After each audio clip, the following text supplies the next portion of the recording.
Una semana después, durante la calma de principios de enero, nuestro grupo se reunió en una pequeña pista de aterrizaje por la mañana. Era un día fresco y despejado, y podíamos ver a kilómetros a la redonda. Sabiendo que era ahora o nunca el encontrar algún vestigio de Kiddie Land, decidí apostarlo todo, y contraté a un piloto para que nos llevara por el centro de Florida en una avioneta, o al menos por toda la carretera estatal 40. Después de estar buscando por tanto tiempo prospectos del lugar en mapas satelitales, quería ver toda la zona con mis propios ojos, con la esperanza de que alguno de nosotros tuviera una especie de revelación al ver un terreno específico desde el aire. Era caro, pero ya me esperaba una herencia. Kate y Jack obviamente pensaron que estaba loco por ir tan lejos, pero aún así subieron al avión. Tyler era difícil de interpretar. Era extraño. Cuando lo vimos llegar y bajar de su viejo Toyota, solo vimos dos pequeños ojos oscuros mirándonos desde debajo de una sudadera gris. Al principio no habló mucho, y aunque con el tiempo se soltó con nosotros, a menudo lo sorprendía mirándome fijamente, como si me quisiera decir algo. Nuestra pequeña avioneta bimotor voló desde Ocala hacia el este. El piloto nos preguntaba que qué buscábamos más de una vez, pero fuera de ello, disfrutamos de una buena vista del bosque nacional durante el trayecto. Nos mantuvo a baja altura y a baja velocidad. Tomé muchas fotos de los caminos.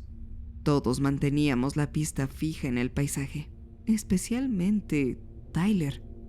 Pensamos que cualquier cosa extraña podría destacar entre las hileras de los árboles, o quedar oculta por ellos y perderse para siempre. En un momento, Tyler se giró de repente y miró hacia la derecha. Me sentí obligado a hacerlo también, al igual que Kate y Jack, al ver que ambos estábamos obsesionados con algo. Se asomaron por sobre nosotros y vieron que a pocos kilómetros había un terreno cuadrado de tierra, no lejos de la carretera estatal 40, justo al lado de un pequeño camino forestal que se dirigía hacia el sur. El terreno no tenía árboles y parecía ser una obra en construcción. Era justo lo suficientemente grande para un pequeño parque temático. Como no había mucho por delante, marqué la ubicación en un mapa y le pedí al piloto que diera la vuelta y aterrizara. Pensé que no había razón para ir más lejos. Si ese lugar no era lo que buscábamos, no encontraríamos algo igual. De vuelta en tierra, nos subimos a mi coche y conduje hasta ahí. De camino, le pregunté a Tyler qué pensaba. Tuve que evitar preguntarle algo más místico como si sentía algo, aunque a estas alturas no me habría sorprendido que lo hiciera. Aún parecía estar interesado. Pero Kate y Jack estaban perdiendo el poco interés que les quedaba. No podía culparlos. Habían dedicado más esfuerzo y tiempo a buscar este lugar que yo, hasta hace poco. Al adentrarme en el bosque nacional y sin otros coches en kilómetros, reduje la velocidad. Me detuve, intenté percibir algo extraño en la zona y luego giré hacia el sur. Con las palmas sudorosas al volante, conduje solo unos 400 metros más, encontrando la obra vacía y deteniéndome. Todos bajamos. Empecé a tomar fotos del lugar de inmediato. El lugar estaba tranquilo y solitario, sin nada alrededor, excepto los tenues sonidos de la naturaleza entre los densos árboles. Los demás no se encontraban impresionados, y la zona no transmitía ninguna sensación más allá del aislamiento. Entramos en el cuadrado de tierra donde habían talado los árboles, y las únicas señales de presencia humana eran huellas de una excavadora y algo de basura. No vimos nada fuera de lo común, y el terreno no estaba señalizado. No parecía que estuvieran construyendo ningún tipo de edificio ahí. Kate supuso que podría haber sido un estacionamiento para los visitantes del parque más adelante. El terreno no era más grande que el de unos grandes almacenes. Cada 15 minutos, Kate o Jack preguntaban si podíamos irnos. Yo les pedía que tuvieran paciencia a cada momento. Además, solo habíamos llevado mi coche, así que tendrían que esperar hasta que yo estuviera satisfecho con todo. Tyler al menos había mostrado cierta fascinación genuina al observar el lugar, aunque mantuvo su habitual silencio y empezaba a mirarme de forma extraña otra vez. No sabía qué buscar, ni siquiera si era el lugar adecuado para encontrar algo. Aún así, nos encontramos de todo: cimientos, ladrillos, juguetes enterrados, árboles que crecían alrededor de una valla vieja o una farola. Buscamos basura vieja que hubiera quedado, como tapas de refresco, juguetes de plástico y restos metálicos de atracciones, como resortes o tornillos. Registramos los árboles cercanos en busca de letreros caídos y apartamos la tierra a patadas para encontrar tal vez talones de boletos o mapas. Si alguna vez hubo un pequeño parque temático por aquí, debió haber quedado alguna evidencia de él. Para cuando el sol empezó a ocultarse tras las copas de los árboles, nos habíamos quedado sin agua, barritas energéticas y sin motivación para seguir buscando. Kate y Jack parecían no querer volver a pensar en Kiddieland. Yo personalmente quería seguir con la búsqueda con o sin ellos, pero mientras pensaba dónde buscar y me preparaba para volver al coche, Tyler nos gritó. Seguimos su voz lejana hasta que lo alcanzamos en lo profundo del bosque. Había encontrado un cobertizo solitario. Era poco más que pintura azul descascarillada, bloques de hormigón, techo y una puerta de aluminio. A un lado, parcialmente enterrado bajo agujas de pino, había una sólida base de hormigón con 4 agujeros perforados en la parte superior, donde antes había algo anclado al suelo. La pequeña estructura había quedado tapada por los árboles, y era imposible verla desde la carretera o la obra donde estábamos. Tras unas rápidas medidas visuales, me di cuenta de que estaba alineada con el centro del cuadrado de tierra, el mismo punto de mi boceto de Kiddieland que no podía rellenar. Con el interés de Kate y Jack reavivado, trabajamos juntos para abrir la puerta y entramos. El interior, sin ventanas, no era mucho más grande que un vestidor y no tenía espacio ni para caminar. Barriles oxidados, cajones de madera podridos, cajas con bombillas viejas y herramientas cubrían casi cada centímetro del lugar, desde el suelo sucio hasta el techo mohoso. Aún se podía leer una escritura blanca descolorida en algunos contenedores, pero solo eran números de serie y no nos daban ninguna pista.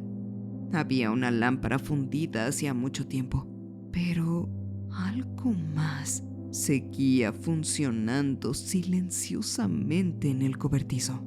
Cada pocos segundos, un leve pitido parecido a un chirrido provenía de la parte trasera de algún lugar oculto bajo el equipo olvidado.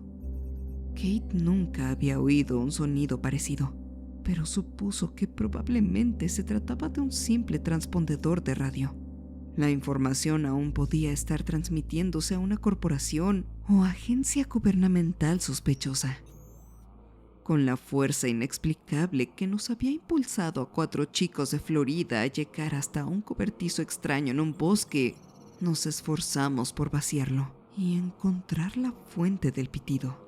Si no podíamos extraer ni abrir el dispositivo, al menos tomaríamos muchísimas fotos y haríamos lo que fuera necesario para averiguar qué era y qué estaba pasando. En ese momento, todos debimos sentirnos reivindicados, seguros de que estábamos cuerdos y teníamos la fortuna de participar en algo muy exclusivo, secreto y potencialmente transformador. Kate tiró un último barril vacío que estaba apilado en la esquina. Y ahí estaba, un armario apoyado y feo de los años 60 que parecía ser una caja de fusibles. Tenía 4 luces verdes fijas con un ámbar intermitente que se encendía cuando la caja emitía su pitido digitalizado, tal como lo había hecho incansablemente durante décadas, si no es que más.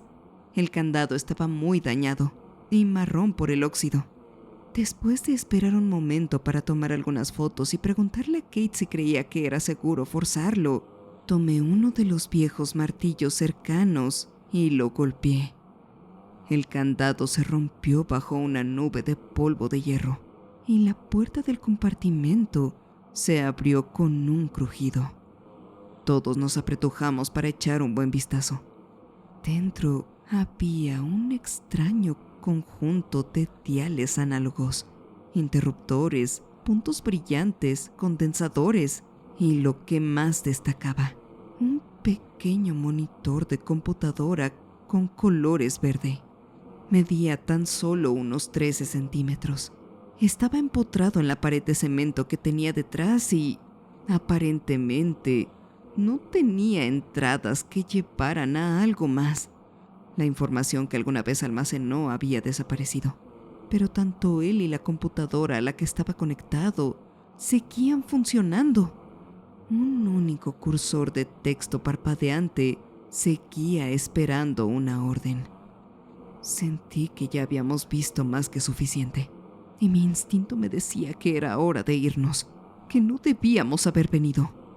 Los otros 3 estaban asombrados por lo que habíamos encontrado, pero yo sabía lo que buscábamos.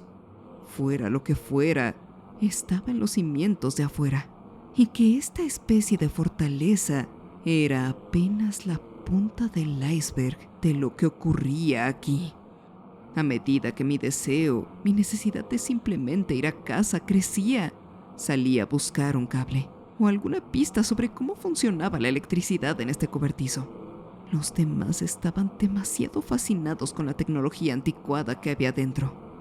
Kate y Jack estudiaban la caja y el transmisor y ya discutían sobre su origen.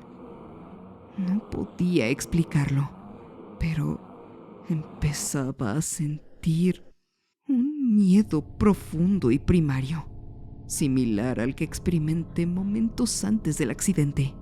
Era como si el dispositivo siguiera emitiendo una señal que hacía que mis recuerdos se sintieran vulnerables. Temí perderlos repentinamente o que volvieran a ser manipulados. Estaba desesperado por acabar con una obsesión que había crecido sin parar durante más de una década. No logré encontrar la fuente de energía del cobertizo, así que hice lo único lógico. Tomé unos barriles metálicos vacíos que habíamos tirado y me lancé como un loco. Destrocé primero el transmisor y, con todas mis fuerzas, estrellé el barril contra el compartimento. El cristal del pequeño monitor se rompió. Saltaron chispas y un condensador se incendió. Esperaba que Kate y Jack se giraran, me gritaran y me exigieran que explicara por qué había hecho tal cosa. Pero simplemente se quedaron mirando el equipo, a pesar de que estaba roto, ignorándome por completo. Solo Tyler me miró, con un ligero toque de sorpresa. Y entonces sentí que la cabeza me explotaba. El peor dolor que jamás había sentido me atravesó la cabeza. Salí corriendo del cobertizo y volví al terreno de afuera. Solo podía pensar en la aspirina que tenía en el coche, como si aquello pudiera calmar semejante dolor de cabeza. Me detuve en cuanto me alejé de los árboles y vi algo. Había una grieta en el lugar, moviéndose como una pantera en un día ventoso. Por toda la zona podía ver fragmentos de lo que parecía ser otro mundo u otra época. Una parte de mí sabía por instinto que todo estaba en mi cabeza, pero aún no podía convencerme de que no fuera real. Las lágrimas en mis ojos incrementaron rápidamente. Más allá estaba el mismo bosque, pero con diferentes patrones de árboles de distintos tamaños. Aquel espacio se separaba del mío por sus colores. No eran tan intensos. Habían perdido gran parte de su saturación. El panorama del exterior creció y se extendió por el terreno. Apareció un estacionamiento vallado y luego un edificio completo. Era una instalación de 2 pisos, con ventanas pintadas y sin letreros. Los pocos autos en el estacionamiento, todos eran sedanes negros, de aquellos que se habían fabricado a más tardar a principios de los 90. El edificio tenía una gran antena parabólica en el techo. Me sentí mareado, a punto de desmayarme. Me di la vuelta rápidamente y vislumbré brevemente el cobertizo. Aún estaba rodeado de árboles, pero había un sendero que conducía hacia él. Y cerca, sobre los cimientos del cemento, había una torre de radio metálica que apenas sobrepasaba la línea de árboles del bosque. Mientras mi audición se volvía en un fuerte zumbido, perdí el conocimiento y caí al suelo. Aunque había visto el asfalto del estacionamiento bajo mis pies, recuerdo haber caído en tierra poco antes de desmayarme por completo y quedar noqueado. Desperté en un hospital en Ocala, a unos 40 kilómetros de distancia. Fue como despertar cualquier otro día, sin ningún dolor. Una enfermera entró y me dijo que llevaba 2 días inconsciente. Mi hermana llegó primero. No tocamos el tema de Kidiland, aunque sí me preguntó cómo había acabado tan lejos en un lugar tan solitario. Hablamos durante 1 hora y mientras lo hacíamos, empecé a sentir que algo no encajaba. Era como si hubiera perdido el tiempo, como si faltara una parte de mí. Entonces entró Tyler, todavía con su sudadera gris puesta. Mientras me contaba todo lo sucedido, me di cuenta de que recordaba la experiencia de forma distinta a la mía. Le pregunté a dónde habían ido Kate y Jack y si estaban bien. Mi hermana me preguntó que quiénes eran Kate y Jack y vio a Tyler. Él solo se encogió de hombros. Le dije que había estado siguiendo a Kate en línea, pero Tyler lo negó. Pregunté por el cobertizo. Me dijo que no habíamos encontrado nada ahí, solo una enorme área de tierra, que poco después de llegar me había quedado mirando al vacío durante unos 5 minutos antes de desplomarme. No reaccionaba y él consiguió traerme. Mi corazón se aceleró. No tenía idea de lo que acababa de pasar, ni qué era real o qué no, si es que había algo. La memoria me había traicionado. ¿Cuántos años habían? Le pregunté sobre Kidiland. Me miró con extrañeza y me recordó que el motivo principal por el que habíamos ido hasta ahí era para encontrarlo. Mi hermana me dijo que yo ya llevaba tiempo hablando de ello. Finalmente, Tyler se creyó mi excusa de la amnesia y resumió una realidad que había olvidado. Me dijo que nos habíamos puesto en contacto después de que viera la primera versión del boceto del parque que había publicado en mi blog de Tumblr. Quise responderle que aunque tenía un perfil ahí, estaba abandonado. Yo nunca había publicado nada, pero mi mejor opción era simplemente escuchar y aceptar las cosas, ya que yo era quien estaba en la cama del hospital. Poco después de hacer un segundo boceto, mejor y más real, nos conocimos y partimos. Tomamos una avioneta, aunque éramos solo nosotros 2. El recibo de mi tarjeta de crédito lo confirmó. Con el tiempo, acepté que, de alguna manera, mi memoria se había atrofiado después de haber ido a ese sitio, lo cual me había afectado de una manera en la que no le había afectado a Tyler. Pero tampoco estaba convencido de que él estuviera libre de manipulación si no recordaba el cobertizo. No sabía qué había pasado realmente, y creo que nunca lo sabré. Creo que mis recuerdos volvieron a cambiar en el momento en el que ataqué la máquina. Todo lo ocurrido antes de ese incidente con Kiddieland era una versión distorsionada de la realidad, en parte real, en parte ficticia, lo que me hizo creer que había llegado al lugar de otra manera. Pero independientemente de la versión retorcida y destrozada que tuviera en mi cabeza, algo no cuadraba con Jack, y en mayor medida con Kate. Me había involucrado con ellos solamente con ver la foto que había publicado. Antes de salir del hospital, busqué su blog con el teléfono. Seguía ahí, junto con la imagen de un parque en Arkansas.